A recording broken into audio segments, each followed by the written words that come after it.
It's all written down in church books, basically, by priests. They write down every weird things that ever happened in Sweden. You shouldn't accept food that you're being offered, or you will get kidnapped or abducted into the other world. And she looks up and she sees a quite chubby UFO or flying saucer. It's quite cute, I think. And yet, still, two typical men in black arrived where he passed away at the elderly home and took his alien and UFO stuff and disappeared with it.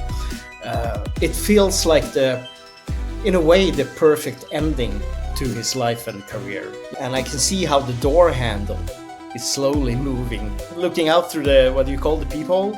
And I can see the guy standing like this close to the door and just standing there. And because I'm a curious guy, I open the door, maybe stupid thing, but I do. He was there every day, keeping an eye on me, asking for LUAM.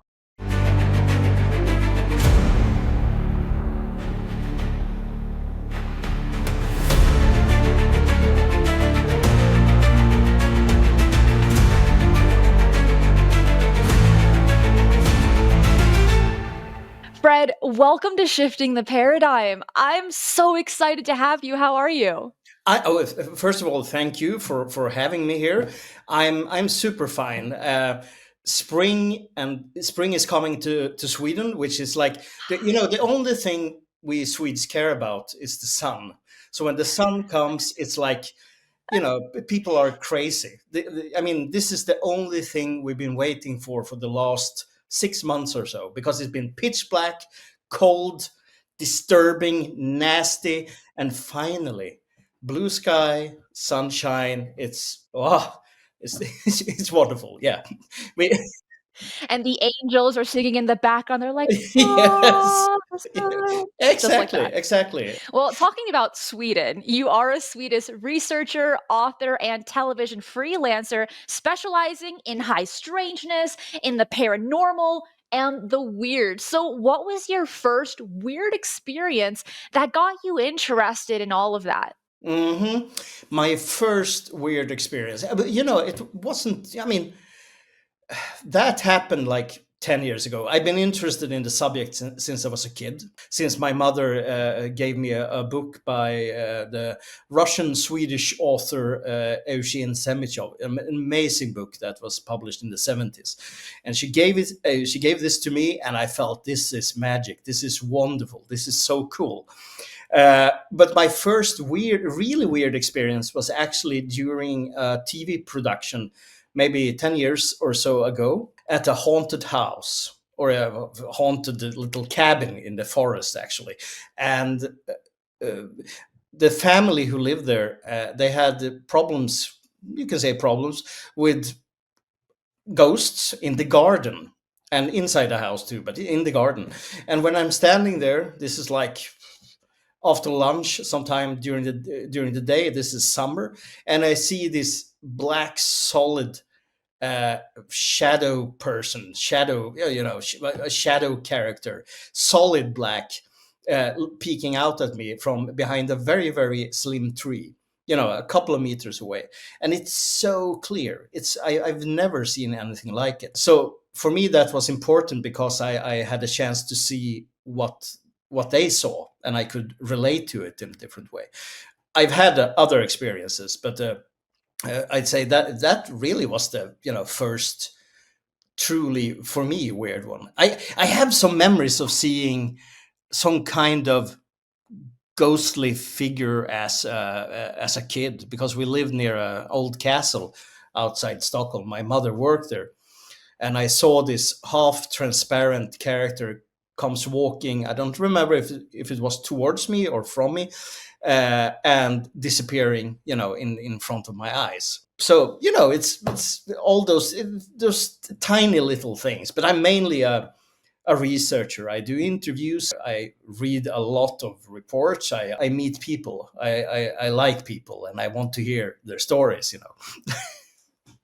I definitely get that. That's the most exciting part because every single person, in so many ways, is a walking library. They Mhm. have all of these experiences, a good amount of knowledge on a topic that they enjoy, usually. And then it's really just down to communication and storytelling to really make you stand out from the rest. And Sweden, in particular, it's so rich with old folklore, and there are stories about trolls and forest spirits that run really strong.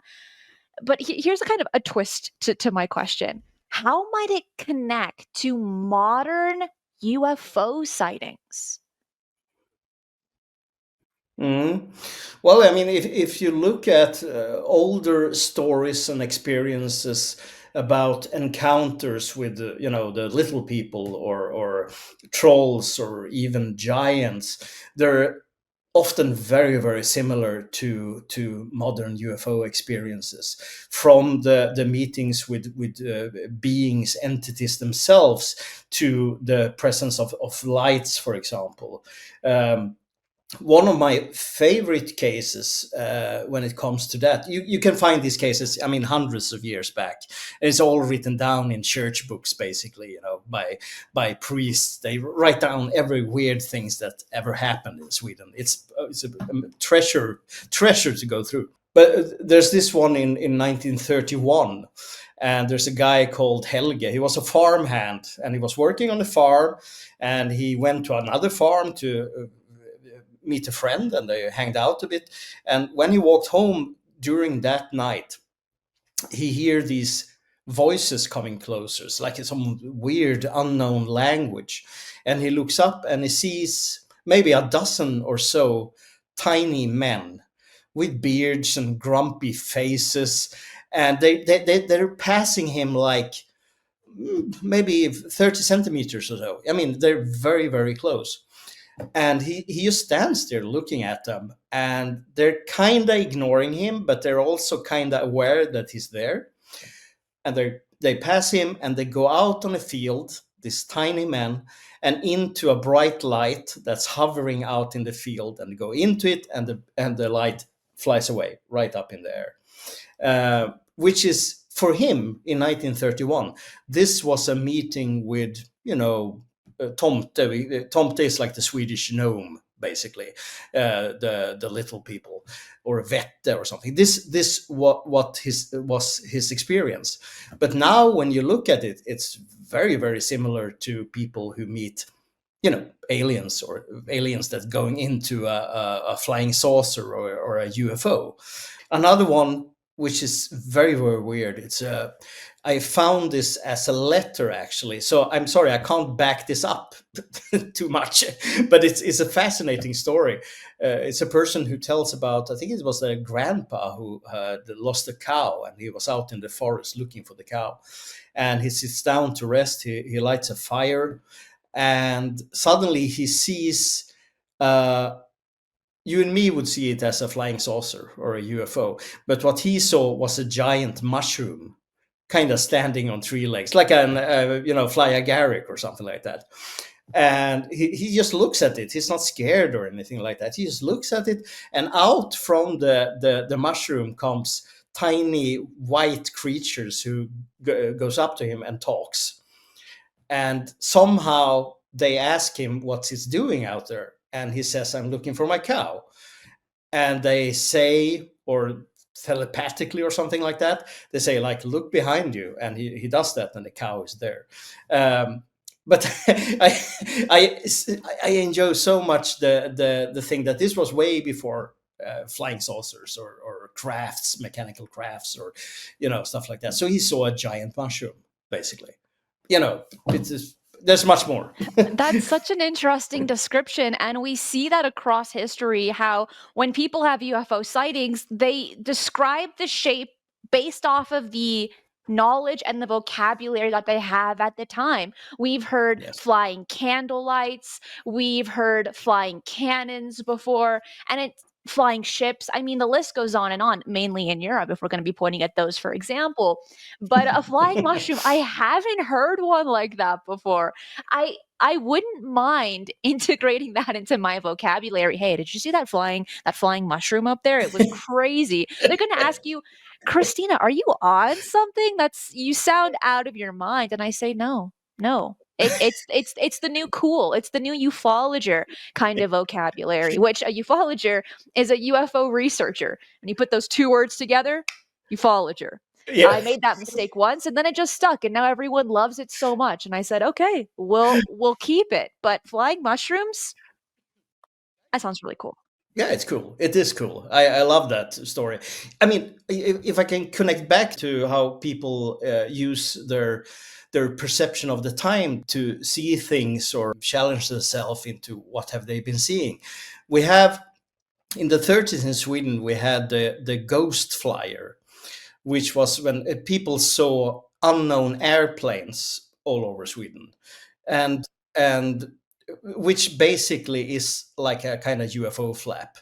And these airplanes were landing, and people claimed that they saw people or something from these airplanes.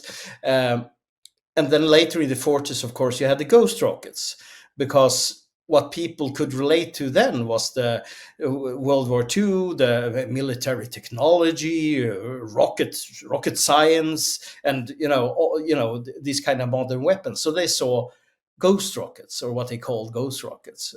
We had fantastic, interesting cases both in the 80s and 90s regarding basically the exact same thing. There was this one case that you've covered before. You've written a book, and there was one that I came across, and I thought I have to ask Fred this. I've never heard anything like this before, and that was you covered this case in 1947, the golden year in UFO history, where there was this young boy who saw tiny men in bubbles. Yes. This is a unique case. Tell me what this boy witnessed.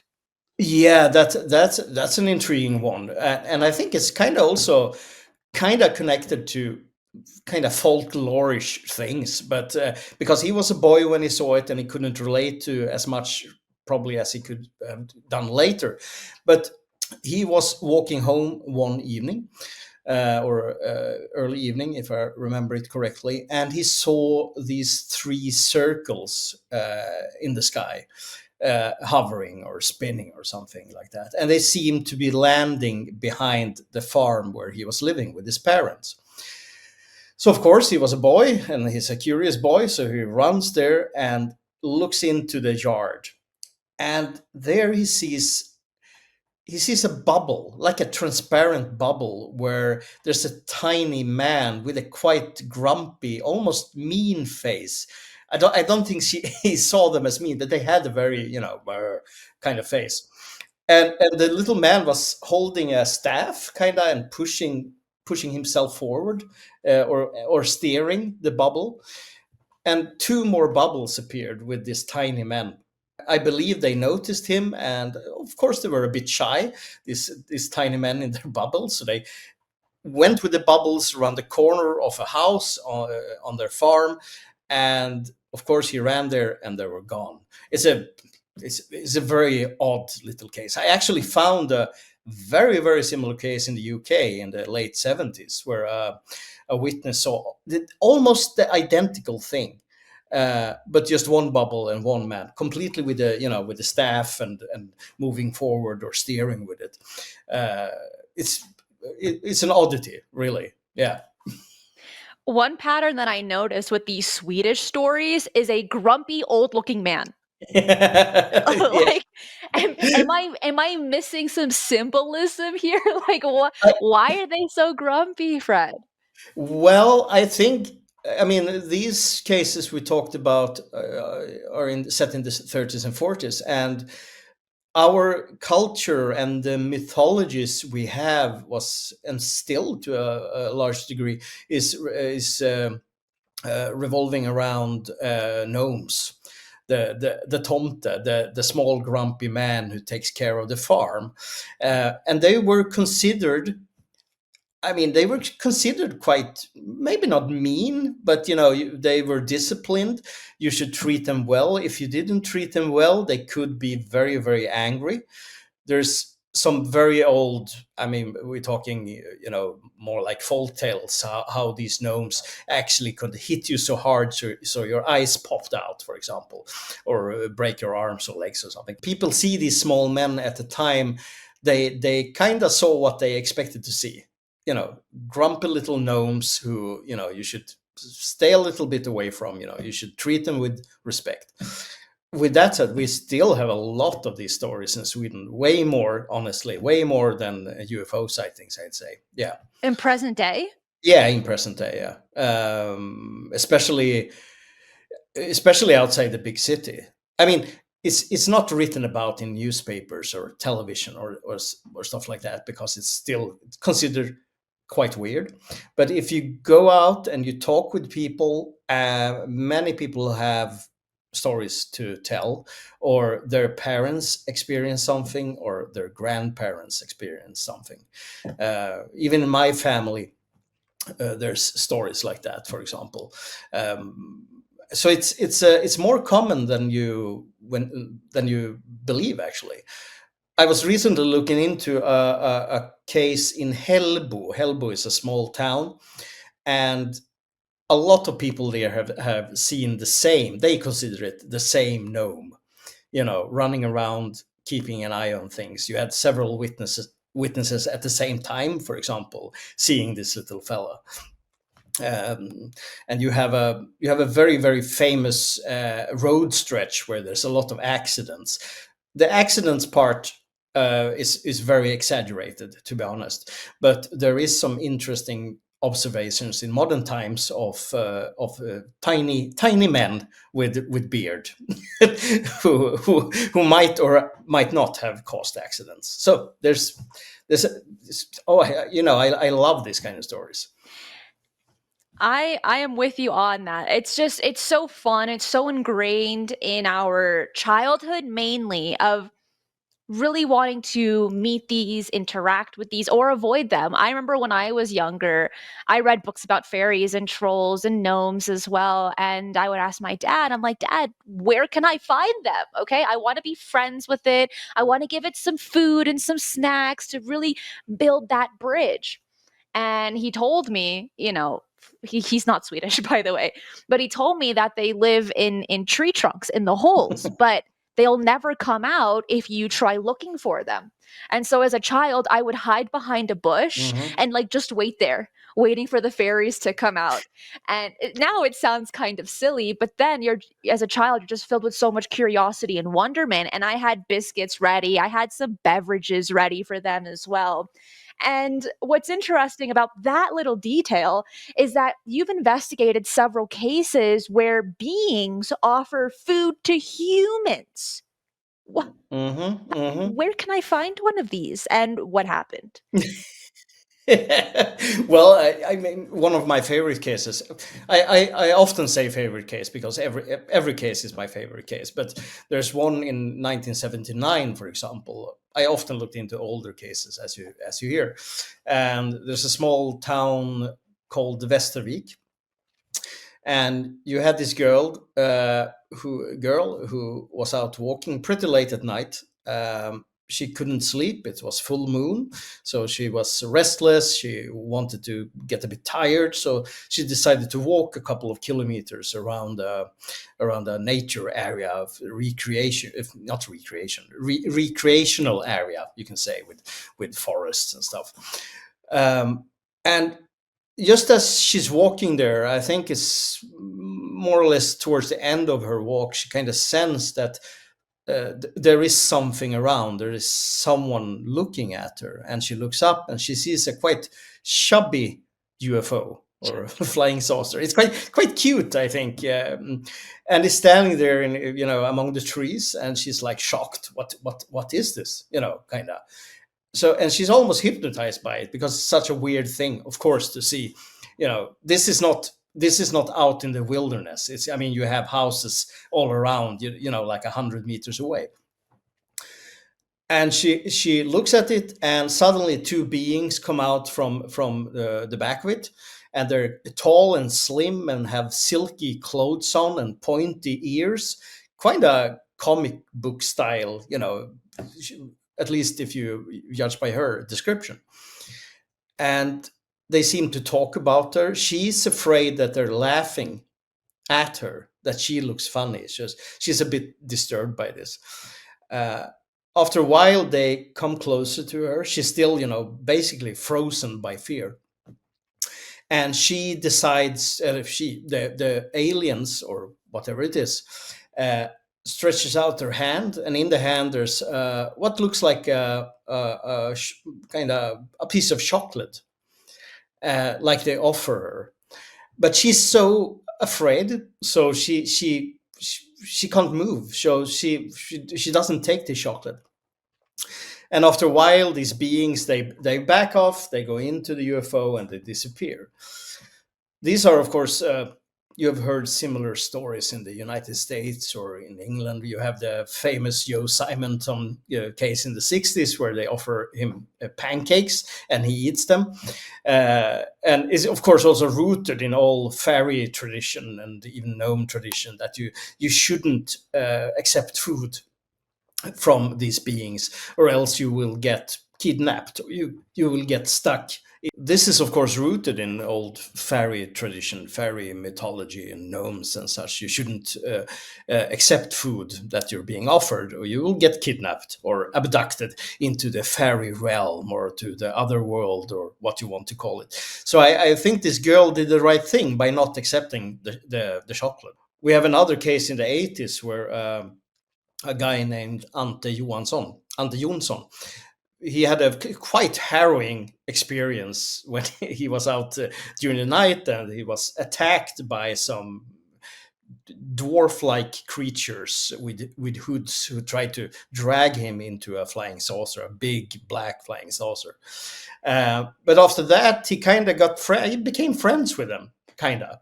So they showed up at his place, and they offered him a drink, some kind of liquid. For many years. So he got this liquid, and when he drank the liquid, he was transported to their planet, planet Prio, somewhere far away. So he hanged around with them there.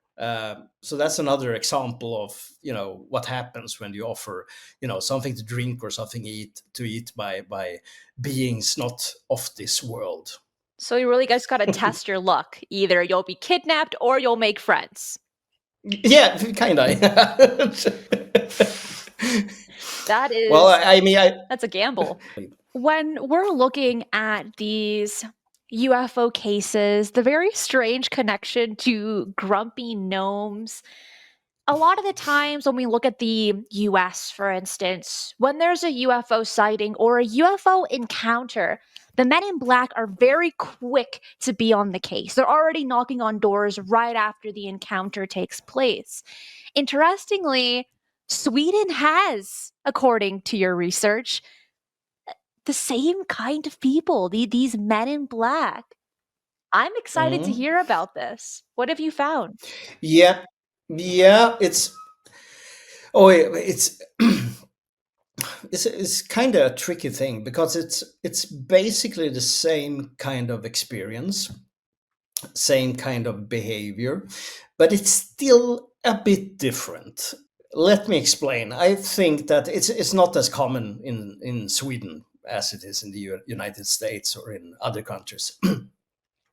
And personally, I think this is because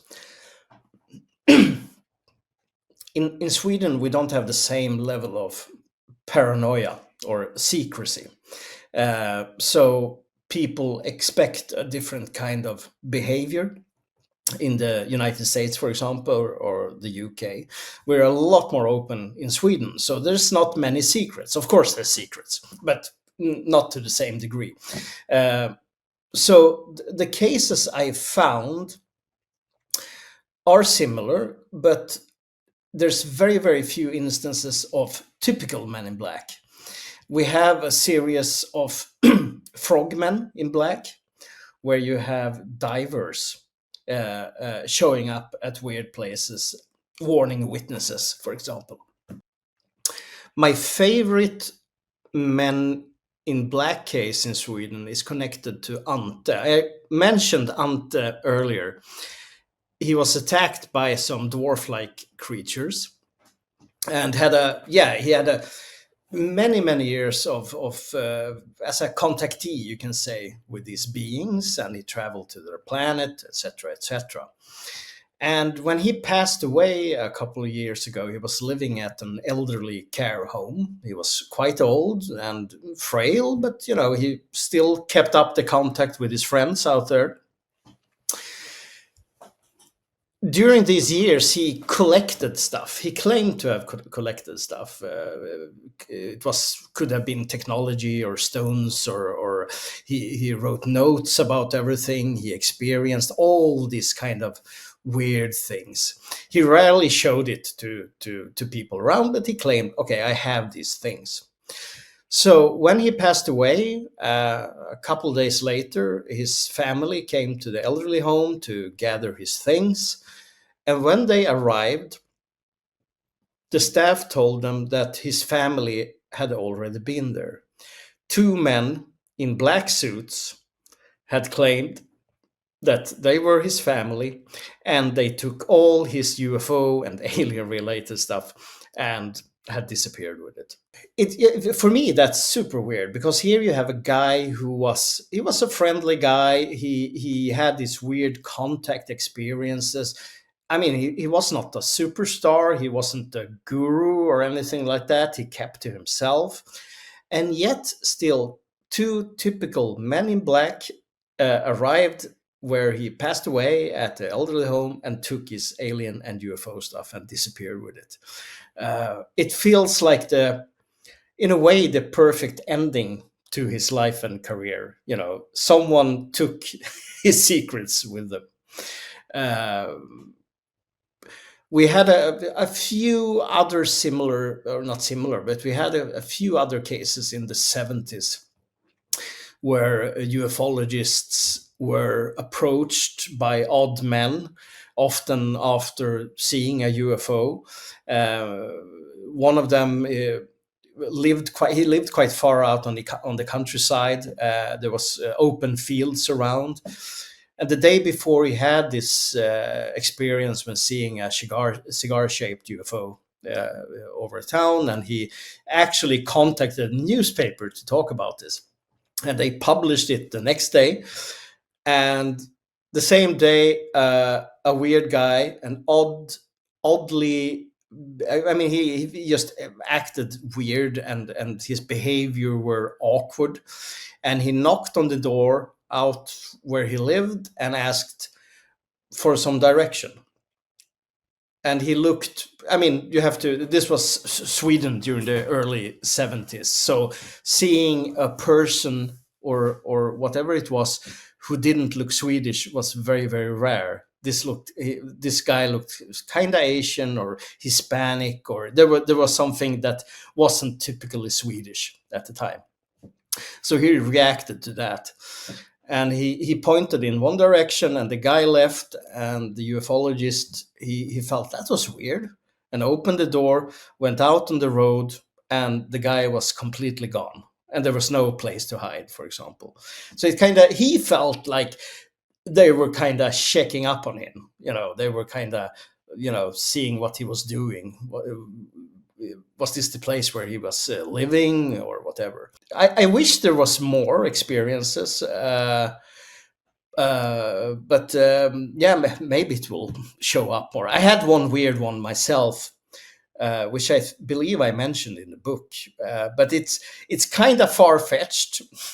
It's more weird and disturbing than anything. But this was during the time where I was researching Swedish Men in Black cases, and I was contacting colleagues and older researchers and reading a lot of stuff trying to identify these cases. So I was deeply into it at the time.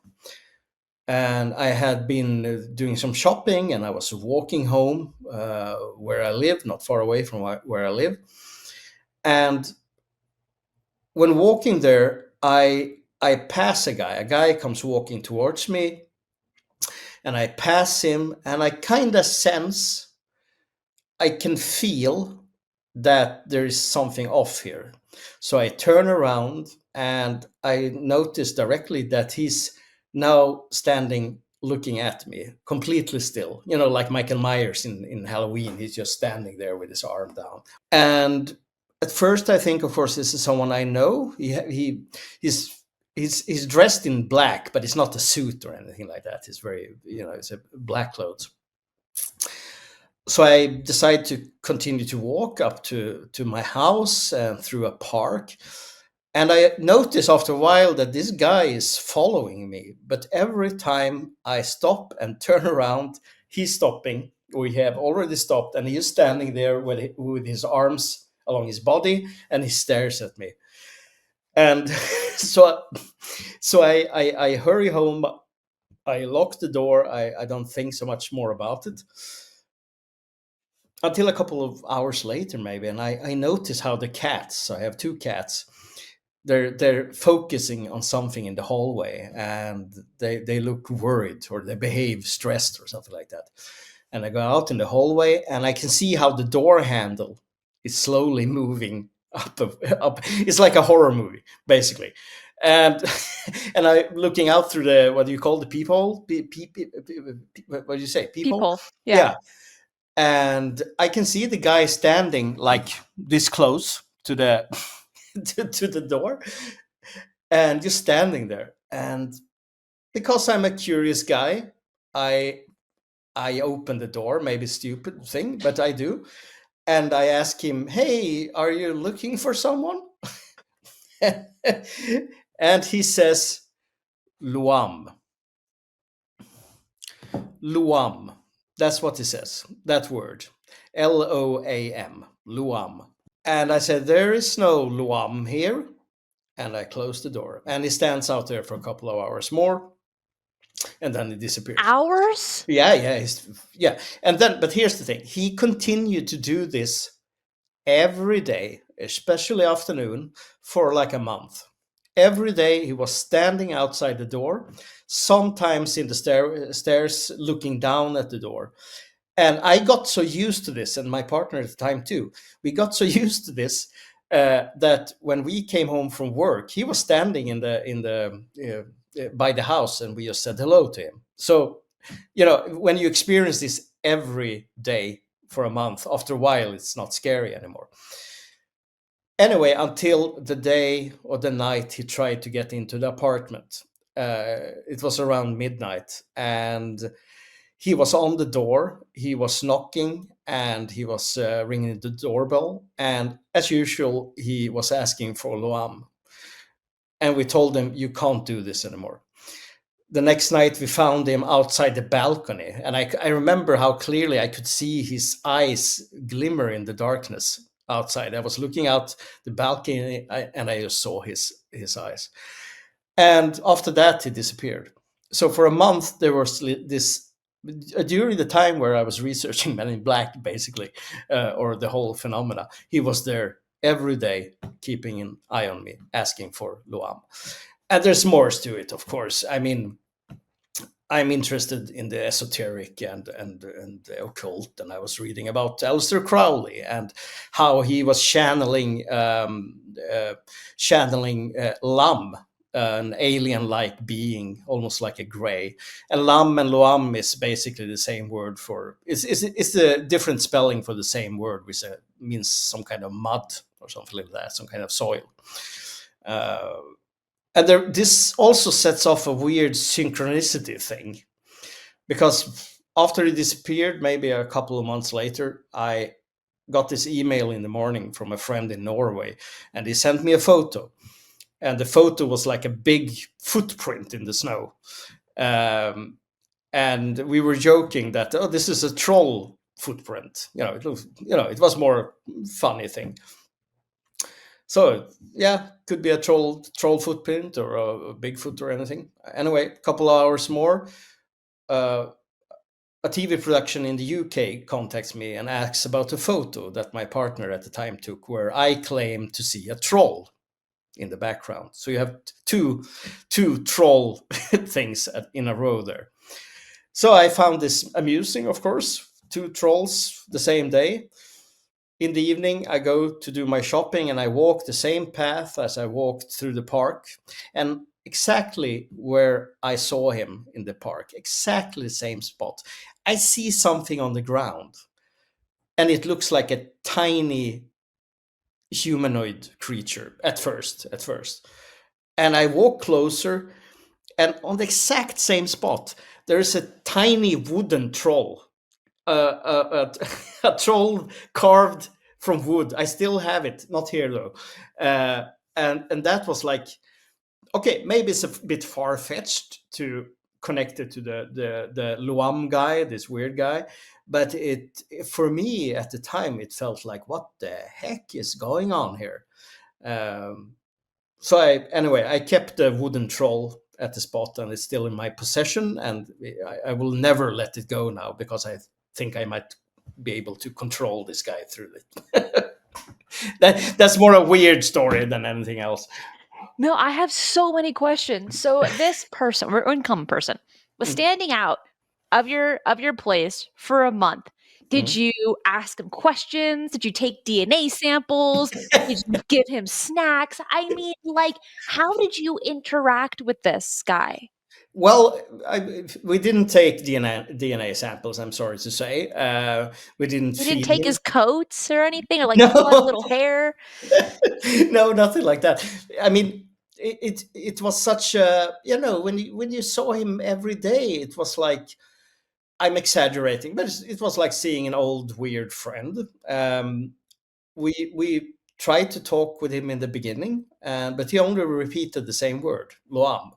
And there's not much you can do with someone who repeats the same word, Loam. So no, and then then he disappeared. I wish now maybe I could have reacted more differently, but it was just such a weird experience, and maybe I was just so full of high strangeness and Men in Black, so I wasn't really sure how to relate to it. If it happened today, this was some years ago. If it happened today, I would probably have reacted very differently. I would have tried to make contact in some other way, or just hanged out with him, trying to get him to communicate some other word at least. But at the time, it was first disturbing, and then it was a little bit annoying, and then it was like, "Hey, guy, yeah, nice to see you," kind of.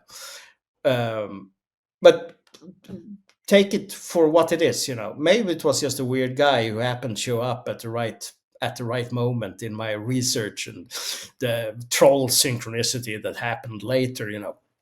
Could be all of that, but it's still one of those experiences I can't let go of. I mean, I tend to see a meaning in everything, and hopefully this thing kind of just pushed me in finishing the book, and deepen my research into the world of the weird. I don't know. So in a way, I'm kind of grateful, for this guy showing up, or this whatever it was. Here's what I find strange, and I'm being very candid. You have a background in research and investigation, and you gave me a limited amount of information on how you interacted with this. But I feel like it wasn't a lot. So here's my question. Do you feel like when you were around him, you kind of experienced maybe brain fog, or you weren't thinking as clearly as you usually do? Because there have been stories of people interacting with entities and their brain isn't working at the same capacity. Mhm. Do you think that might have happened to you? Maybe. I'm not sure I would use the expression brain fog, but there was something with him that made me distance myself, or let's say, um, being kind of numb sooner or later to the Kind of experience. like a perspective filter, maybe, Yeah, like we see in Doctor Who in the TARDIS? could be, definitely, yeah. I mean, now, when I'm talking about it now, of course, it's absurd to talk about it and how I reacted to it, because I mean, if it happened again, I believe I would have reacted differently, but maybe I would have not. I'm not sure. The thing is, I've experienced kind of a brain fog thing in, I believe it was 2019, which is kind of weird, actually. I forgot to mention it in the beginning, but I can mention it shortly. We were out doing barbecue in the middle of the night, or very, very late at night. So we had a fire by a field, and it was, it's Swedish summer, so it was still pretty bright outside. And after a while, when we're sitting there with our sausages and beer, we noticed that out on the field to our right, there's a big, bright light circle, a circle of light out in the field. It's not like it's coming down like a beam from the sky. It's just a bright circle is lit up in the field. And there's no lamps, there's no lamp posts, there's no there's might be houses further away, but there's nothing that can create this light. And I think we're like 4 or 5 people. We're standing looking at this because it's very, very evident. It's very, very visible. And we're looking at it, and it's weird. And we look at it for a while, and then we just go back to barbecuing our sausages. And the odd thing that all of us had cameras. We had, more like almost professional cameras, and I had my cell phone camera, and no one took a photo of this light phenomenon, this circle of light. No one. I took a lot of photos from the evening, which I still have, and on every photo, it's just cropped so you can't see the circle area. There's everything around it except the circle area, and and that's also, and then I kind of forgot about it, and I came to think about it a couple of years later, and I looked at the photo, and I was talking with the others who were there, and everyone like, yeah, we just didn't bother with it, and it's super weird, and I'm so pissed off at myself for not just go there or take photos of it or whatever. That was some kind of brain fog, and I'm not blaming the beer or sausages here. It was something else. It was too weird, and I'm a researcher and ufologist, so I should be interested by this, but I wasn't. I have no idea why. Which in itself is so strange because it's not following your pattern. I had something similar happen to myself, not that similar, but before I got interested in this, I had a shadow person encounter, and I was terrified. I was a senior in high school. I was just mortified. I ended up forgetting about it for years until one day someone asked me about it, and I said, "Oh my gosh, how could I forget such a vivid memory just like yourself?" And that's why I asked the question that I did about your encounter with the men in black of like, do you feel that just there was something around it, this aura around it that just didn't make you do the things that you'd probably do right now? Ask the questions, get those DNA samples, right? Give it a cup of tea and then take the cup and test the saliva, all these different things. And I've heard stories very similar to yours, where there are others very interested in these strange and mysterious topics. They have an encounter, and oddly enough, they don't act on it. And you're like, that doesn't even make sense. Yeah, I mean, it happens way too often in Sweden, both in modern and historical cases. Very, very few cases where people actually spring to action and do something when they see or experience. They're just standing there looking at it, and then they kind of forget about it. We have tons of cases where people contact us in UFO Sverige, the main UFO organization, like 30 years later or 40 years later. Then they suddenly, oh yeah, I experienced this thing. It's very, very common here, I'd say.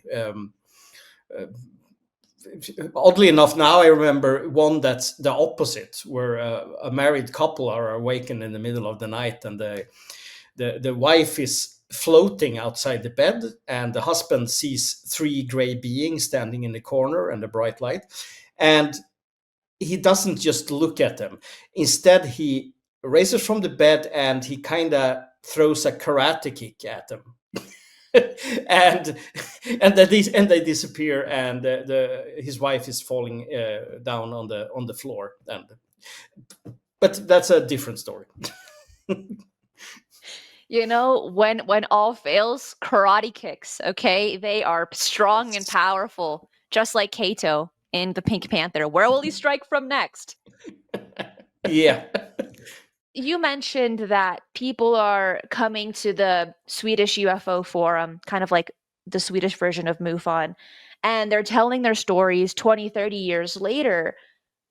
What feelings do you notice that they express for the people that you've personally interviewed and spoken to on that? Well, many, first of all, feel that they will, at the time when it happened, they feel that they would be treated like they were insane or mad. So that's why they kept it a secret for so many years. They want to be taken seriously. They want to have someone who listens to them and respects their story or their experience. Sorry, not story, experience. I'd say that that's the most common thing. You know, they felt that at least in the past they didn't have anyone to open up to and share these experiences. So for many of them, these are the first time they tell about it, and they do it to us, which we're of course very grateful for. But it would have been awesome if they actually did it 40 years ago, so we could have investigated it at the time. I also think there was I mean, UFO Sverige, the organization, is we're we're doing something we call the third way of ufology. We're not skeptics. We're not blind believers. We're just curious about the mystery. We just want to solve whatever it is. And I think that if you go back 40 or 50 years ago in UFO Sverige, it was kind of maybe some of my the senior members will get angry at me now, but it maybe have been a little bit cultish at the time. It's very, very, everything is aliens, everything is UFOs, everything is something supernatural. And I think that might have scared people away at the time, because it became something else than truly an investigative organization like the one we are today. And I think it's needed, because to be active in UFO Sverige, it's also, you're not just an investigator, you're kind of like a therapist. People need to be able to talk with someone who listen. I'm not sure what question I answered there, but that's what I.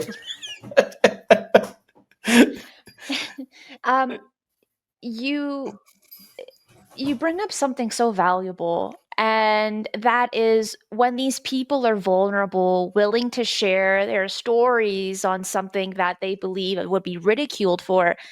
In so many ways, you are kind of like their therapist, and you're saying, no, it's okay. You're patting them on the back either virtually, through email, or in person, and say, like, it is okay. Actually, thousands, millions of people have had similar experiences to yourself. And once they hear that, once they find that community, it it releases this burden, this weight off their shoulders. And that's something that I think so many of us in the field want to give that kind of platform, want to give that kind of community to those that are struggling with the experiences that they've gone through. So the work that you do is so important. It's so valuable. It's so appreciated. And even though you might not hear it all the time, you're doing a really good job, Fred. Yeah, thank you.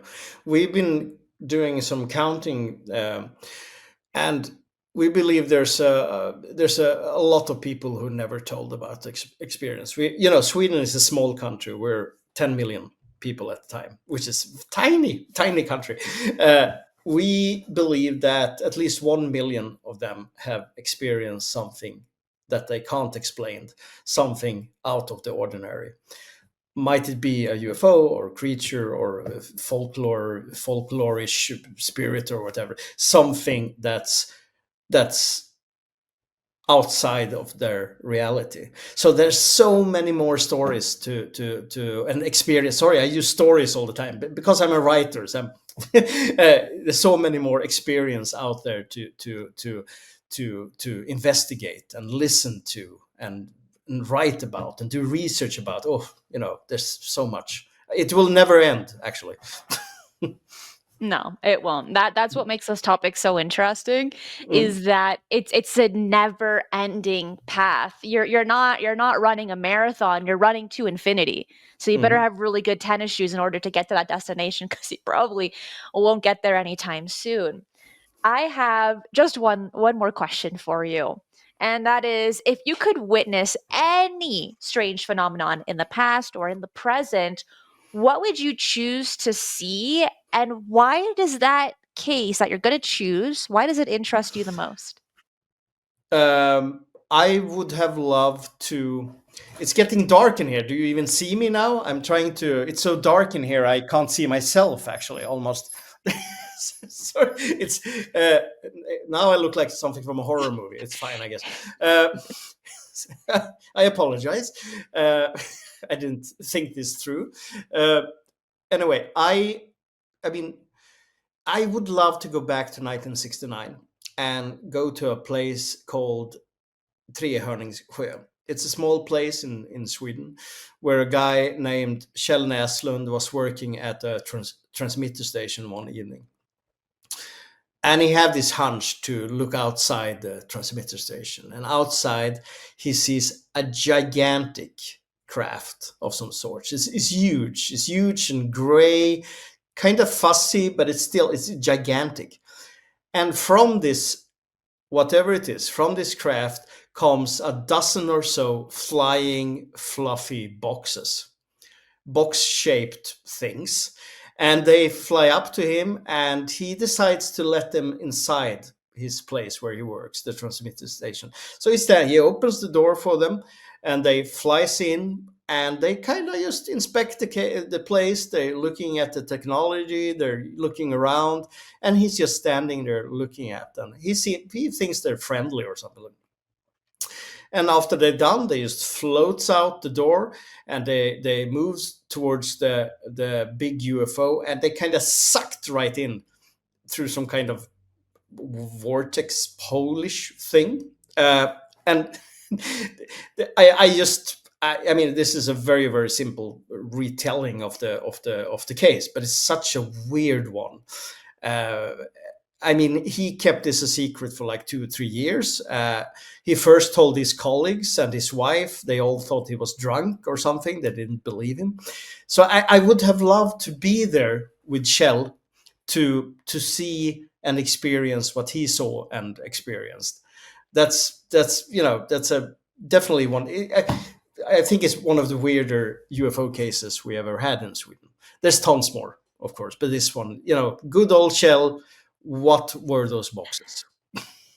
And you've written an entire book on the high strangeness in Sweden, which that's literally the title of the book, by the way. And it's a very interesting one. It's things that we've covered here today, some things that we haven't. And for those watching and listening, that link will be in the description box below. Fred, where can people find you online to stay up to date? I would say the best way to find me online is homepage, which I need to update a little bit, fredandersson.se, where you also can contact me if you want to email me or if you want something to add to this conversation or whatever. I'd say that's the best place to find me, and I'm very, very open for new contact and contacts and new people, because I love people, and I love having contact with experiences or other researchers or collectors of the weird. So join me there. And those links will also be in the description box below. Fred, thank you so much. Thank you.